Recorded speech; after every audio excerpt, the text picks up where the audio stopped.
या अब की जिताए दिया या चिट्ठी पर लिटाए दिया। मतलब देखिए, यहाँ का भाजपा के जो धर्मराज निषाद हैं उनकी एक होर्डिंग लगती है और उस पर लिखा होता है या अब की जिताया दिया ना ही तो चिट्ठी पर लिटाया दिया। अब हम सबसे पहले बात करेंगे थोड़ी चिट्ठी के बारे में बात कर लेते हैं। तो चिट्ठी का मतलब होता है भैया, हरे बांस से बंधा हुआ चिट्ठी होता है। जब लोग मर जाते हैं तो उनकी एक चिट्ठी बनाई जाती है, हमारे यहाँ गांव में बताया जाता है। तो चिट्ठी में 4 बांस लगे होते हैं, हरे बांस लगे होते हैं, सरपत लगा होता है, चारों तरफ से गोड़ पैर बंधे होते हैं, रस्सियों से लाश को बांधा जाता है। फिर इसको चिट्ठी उठाया जाता है, 4 लोग उठाते हैं, फिर इसको नदी किनारे ले जाते हैं। नदी किनारे पहुंचाने के बाद लकड़ियां रखी जाती है, फिर इसके बाद बीच में लाश रखी जाती है, फिर इसके बाद आग लगाई जाती है, फिर इसके बाद बुझ जाती है, फिर नदी में प्रवास किया जाता है, फिर बतासा लड्डू बांट के बराबर मामला कर दिया जाता है। हमने सोचा चिट्ठी के बारे में पूरी जानकारी ले लेते हैं। तो हमारे यहाँ जो चिट्ठी होती है यही है।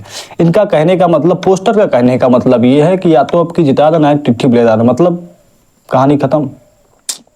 ऐसा धर्मराज निषाद का और भाजपा सोच रही है, लेकिन नहीं, ऐसा नहीं है। जब भाजपा की टीम से मुलाकात होती, भाजपा ने विपक्ष की साजिश बताते हुए इस पोस्टर को हटवा दिया। जो भाजपा है, मतलब बीजेपी है, उन्होंने कहा ये विपक्ष की साजिश है भैया, ये उन्होंने विपक्ष ने लगवाया है और इसको हटा दीजिए। लेकिन सपा की तरफ से लालजी वर्मा जी और शोभावती वर्मा जी चुनावी मैदान में है। लालजी वर्मा जी का एक आरोप है, मशीनरी के द्वारा दुरुपयोग किया जा रहा है और शासन प्रशासन के द्वारा दबाव बनाया जा रहा है। वहीं भाजपा नेता स्वतंत्र देव सिंह के साथ एडीओ पंचायत प्रचार कर रहे हैं, एडीओ साहब भी प्रचार कर रहे हैं। अब भाजपा से नहीं लड़ना पड़ रहा है, हमें चुनाव जिला प्रशासन से लड़ना पड़ रहा है। जिला प्रशासन भाजपा का कार्यकर्ता बनकर हर गांव में, हर हमारे बूथ के पदाधिकारियों का, हमारे जो सेक्टर के पदाधिकारी हैं उनको थाने में बुलाते हैं और उनको प्रेशराइज्ड करते हैं एक पार्टी विशेष के भाजपा के पक्ष में वोट डालने का। तो इसलिए हमें जो चुनाव लड़ना पड़ रहा है वो आज भाजपा से न लड़कर, भाजपा का कहीं कोई दिखाई नहीं पड़ रहा है, लड़ना पड़ रहा है प्रशासन से। आप इस तस्वीर में देखिए, एडीओ साहब दिखाई दे रहे हैं, लालजी वर्मा जी की ये पोस्ट है। उनका कहना है एडीओ साहब खुद मंत्री जी के साथ गांव-गांव में प्रचार में जुटे हुए हैं। वहीं भाजपा से धर्मराज निषाद को प्रत्याशी बनाने जाने के बाद पहले नाराजगी थी। नाराजगी क्यों थी? अवधेश द्विवेदी, भाई अवधेश द्विवेदी ने 2-3 चुनाव लड़े, इसके बाद भी वो जनता के बीच में प्रचार प्रसार में जुटे रहे।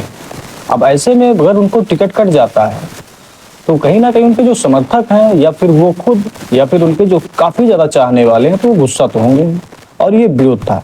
पर जब हम 15-16 दिनों के बाद जाते हैं तो धर्मराज निषाद और ये जितने बीजेपी के कार्यकर्ता हैं उनके साथ दिखते हैं हमें अवधेश द्विवेदी।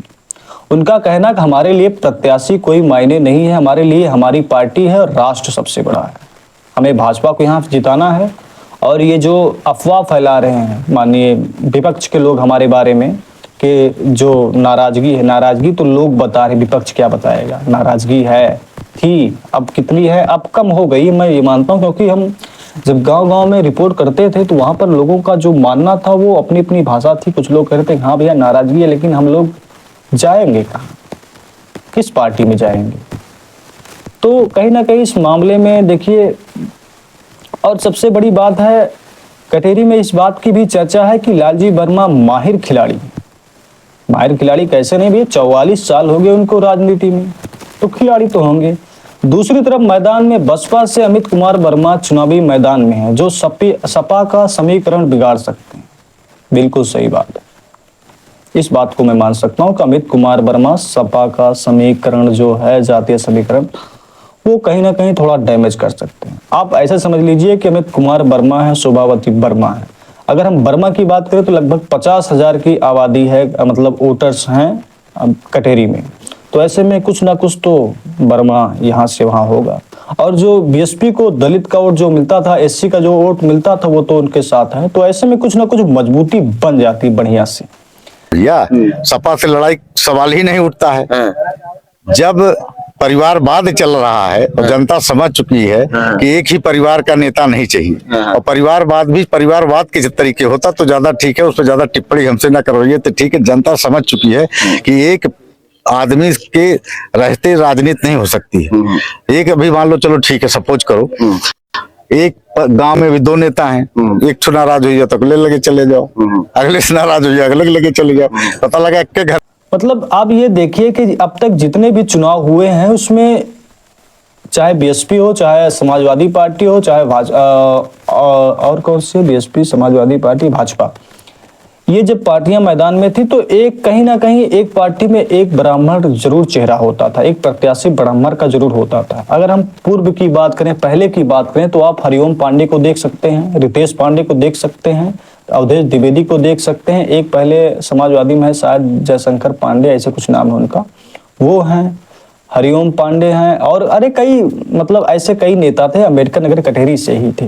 तो अब तक तो ये माहौल कहीं ना कहीं बताया जाता है कि जातीय समीकरण के हिसाब से एक तरफ ब्राह्मण ठाकुर तो दूसरी तरफ बैकवर्ड हो जाता था। ऐसे में ये सीट जीतना काफी मुश्किल हो जाता था, और इसी का फायदा शायद सपा के लालजी वर्मा जी को मिलता था।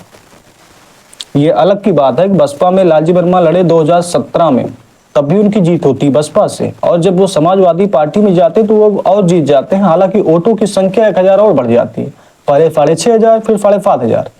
लेकिन बात सही है कि कहीं ना कहीं इस बार में 17 में 22 में जितने भी चुनाव हुए वहां कहीं ना कहीं द्विवेदी जी हो गए, वर्मा जी हो गए, द्विवेदी वर्मा हो गए। लेकिन अब की बार जब 24 का उपचुनाव है ये कटेरी का, यहाँ पर तीनों प्रत्याशी बैकवर्ड से आते हैं, और सपा के लिए घातक यही होगा वर्मा, अमित कुमार वर्मा।